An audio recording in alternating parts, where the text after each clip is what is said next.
સો કેમ છો અને મજામાં હશો? અને કાલે તમે વિડીયો તો જોયો જ હશે, બાપુ ફરીથી એકવાર ગયા છે યુકે અને પાછા આપણે આવી ગયા છે આપણે ધરતીનો છેડો વૃદ્ધાશ્રમ અને બાપુ પહોંચી ગયા છે યુકે અને મસ્ત એમની જર્ની થઈ છે. પણ વાંધો નહીં, અત્યારે છે બપોરનો સમય અને આજે છે 6 સપ્ટેમ્બર.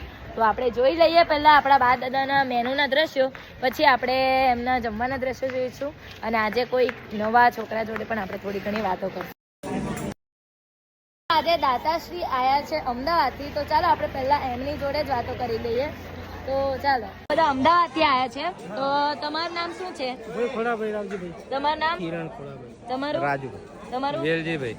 બળદેવભાઈ. તો તમે અમારી ત્રણેય સંસ્થાની મુલાકાત લીધી? હા હા. તો તમને કેવું લાગ્યું અહીં? એકદમ સરસ. તો આપણી જોડે એક મજાનો છોકરો છે. શું નામ છે તારું? તો મયુર વંદે માતરમ આપણી જોડે રહે છે, આ બીજું વર્ષ એનું. તો મયુર તું ક્યાંનો છે? દાહોદનો છે. તો અમારે તારાથી એક સવાલ છે, તું પહેલા હસ. મયુર હસે ને ત્યારે એની આંખ બંધ થઈ જાય છે, એવું કેમ? કેમ ખબર નહીં? એટલે બાપુ એક વિડીયો મૂક્યો હતો આનો કે હસે છે ને તો એની આંખ બંધ થઈ જાય છે. એનું કારણ તો અમને કે ચાલ નહીં ખબર તો હસી દે ચાલ એકવાર.